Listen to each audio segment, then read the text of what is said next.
जय श्री राम। राधे राधे।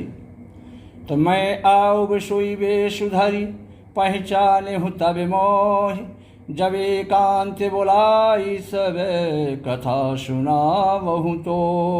वह कपटी मुनि राजा प्रतापभान से कहने लगा कि मैं आपके पुरोहित का वेश धर कर आपके यहाँ आऊँगा, और जब एकांत में तुमको बुलाकर सब कथा सुनाऊँगा तब आप समझ जाइएगा कि मैं मुनि तपस्वी आ गए आपके पास।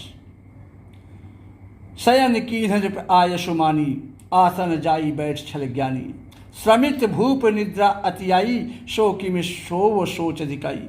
राजा ने आज्ञा मानकर शयन किया और वह कपट ज्ञानी आसन पर जा बैठा।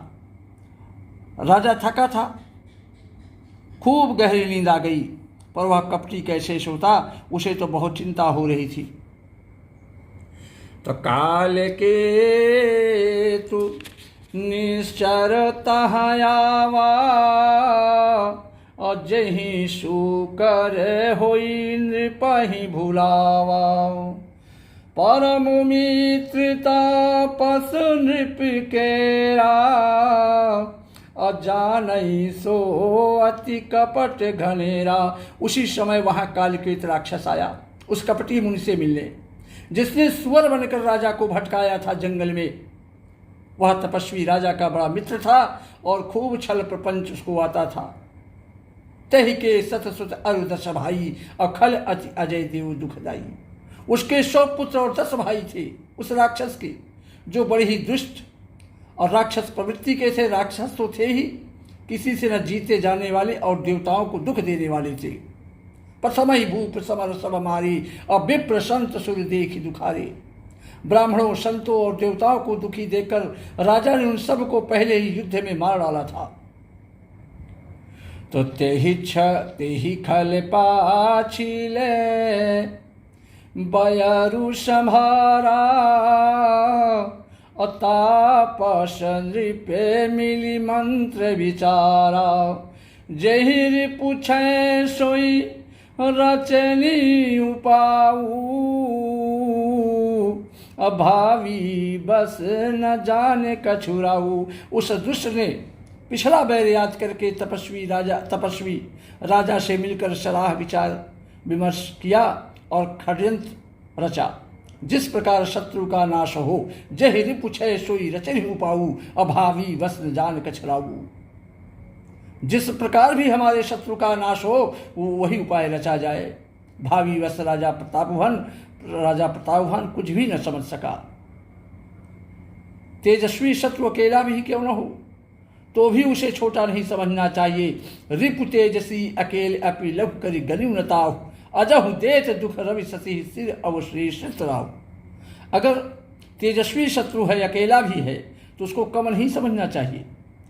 जिसका सिर मात्र बचा था, वह राहु आज तक सूर्य चंद्रमा को दुख देता ही है और दुख देता चला आ रहा है। तापस नृप निज सखहि निहारी, हर्ष मिले उठ भयो सुखारी।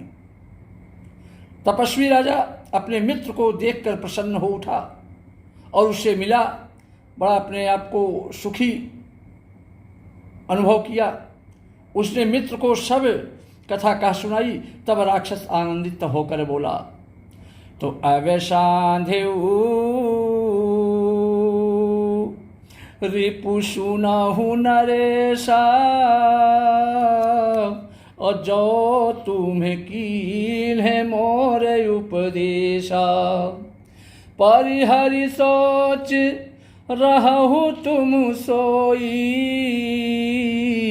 और बिने औषध व्याधि विधि कोई। हे राजन, सुनो, जब तुमने मेरे कहने के अनुसार इतना काम कर लिया, तो अब मैंने तुम शत्रु को काबू में कर ही लिया। तुम अब चिंता त्याग दो और निश्चिंत हो जाओ। परिहर सोच रहा हो तुम सोई, और बिनु औषध व्याधि विधि खोई। तुम चिंता को त्याग दो, और विधाता ने बिना ही दवा के रोग को दूर कर दिया है। कुल सहित शत्रु को जड़ मूल से उखाड़ बहाकर आज से चौथे दिन मैं तुमसे आ मिलूंगा। इस प्रकार तपस्वी राजा को खूब दिलासा देकर वह महामायावी और अत्यंत क्रोधी राक्षस चला। उसने प्रतापवान राजा को उनके रथ और घोड़े सहित क्षण भर में उनके घर पहुंचा दिया, महल में पहुंचा दिया। राजा को रानी के पास सुलाकर घोड़े को अच्छी तरह से घुड़साल में बांध दिया। तो राजा के उपरोहित ही हरि ले गयऊ बहोर, लय राखेश गिरि खोह महू माया कर मति भोर। फिर वह राजा के पंडित को उठा ले गया जो उनके पुरोहित थे, और माया से उसकी बुद्धि को भ्रम में डालकर उसने पहाड़ की खोह में जाकर छिपा दिया। वह आप पुरोहित का, वह स्वयं राक्षस पुरोहित का वेश बनाकर उसकी सुंदर सेज पर जा लेटा। राजा सवेरा होने से पहले ही जागा और अपना घर देखकर उसने बड़ा ही आश्चर्य माना। तो मुनि महिमा मैंने महु अनुमानी, उठे गवही जही जान नरानी। कानन गयऊ बाज चढ़ते ही, अपुर नर नारी न जाने वो के ही। मन में मुनि की महिमा का अनुमान करके राजा वह धीरे से उठा, जिससे कि रानी न जाग जाए, नहीं रानी को मालूम हो जाएगा। और फिर उसी घोड़े पर कानन गयहु बाज चढ़ते ही, अपुर नर नारी न जाने के ही। फिर राजा उसी घोड़े पर चढ़कर वन को चला गया और नगर के किसी भी स्त्री पुरुष ने उसको नहीं देखा। दोपहर बीते जाने पर राजा आया। घर घर उत्सव होने लगे और बधावा बजने लगे। जब राजा ने पुरोहित को देखा तब वह अपने उसी कार्य का स्मरण कर उसे आश्चर्य से देखने लगा। जुग समंद्र पही गए दिन तीनी, कपटी मुनि पद रह मत लीनी। और समय जान पुरोहित आवा, और नृपहि मते सब कही समझावा। राजा को 3 दिन युग के समान बीते। उसकी बुद्धि कपटी मुनि के चरणों में लगी रही। निश्चित समय जानकर समय जान पुरोहित आवा, और नृपहि मते सब कही समझावा।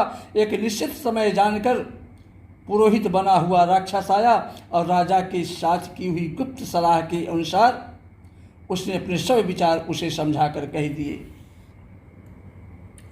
तो नृप हर शिव पहचान गुरु, भ्रम वश रहा न चेत।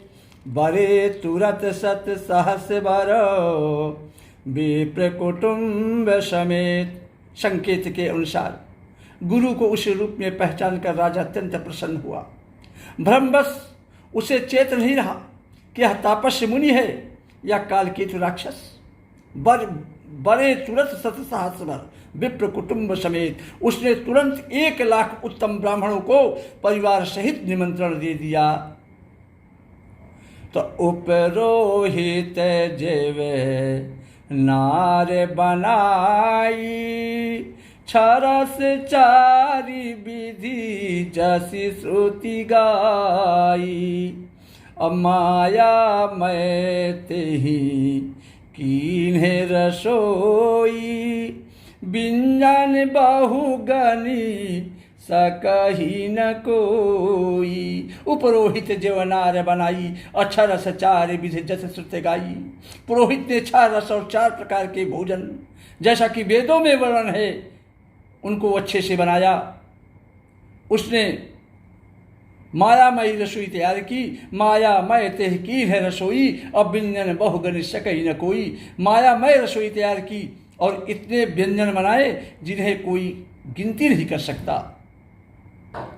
तो विविध मृगन है करे आमिष राधा, तेहि महु विप्र मासु खल साधा। अभोजन कहूँ सब विप्र बोलाए, पद पखारी सादर बैठाए। विविध मृगन कर आमिष राधा, अनेक प्रकार के पशुओं का मांस पकाया उसने रसोई में, और उसमें उस दुष्ट ने ब्राह्मणों का भी मांस मिला दिया। तेहि महु विप्र मांस खल साधा, ब्राह्मणों का भी मांस मिला दिया। तो भोजन कहु सब विप्र बुलाए, अपद पखारी सादर बैठाए। सभी ब्राह्मणों को राजा ने भोजन के लिए बुलाया और चरण धोकर आदर सहित बैठाया। परसन जब ही लाग महिपाला, और भय आकाशवाणी ते ही काला। जो ही राजा भोजन को परोसने लगा, उसी समय काले केतुकृत आकाशवाणी हुई कि भय आकाशवाणी ते ही काला। विप्रवृंद उठ उठ गृह जाऊ, हे ब्राह्मणों उठो और उठ कर अपने घर को चले जाओ, यह अन्न मत खाओ, है बड़ी हानि अन्न जनि खाऊ, यह अन्न खाने से बहुत बड़ी हानि है। तो भयहु रसोई भूसुर मासु, सब द्विज उठे मान विश्वासु। अभूपे विकल मति मोह भुलानी, भावी बस न आव मुख बानी। आकाशवाणी हुई कि भयहु रसोई भूसुर मासु, हे ब्राह्मणों रसोई में ब्राह्मणों का मांस बना है। सब द्विज उठे मान विश्वासु, विश्वास मानकर सब ब्राह्मण उठ खड़े हो गए। अभूप विकल मति मोह भूलानी, अभावी बस न आव मुखबानी। राजा इतना सुनते ही व्याकुल हो गया, घबरा गया, उसकी बुद्धि मोह में भूली हुई थी। भावी बस न आव मुखबानी, लेकिन होनहार बस उसके मुंह से कुछ भी नहीं निकला। श्री राम जय जय राम, श्री राम जय जय राम। जय श्री राम, राधे राधे।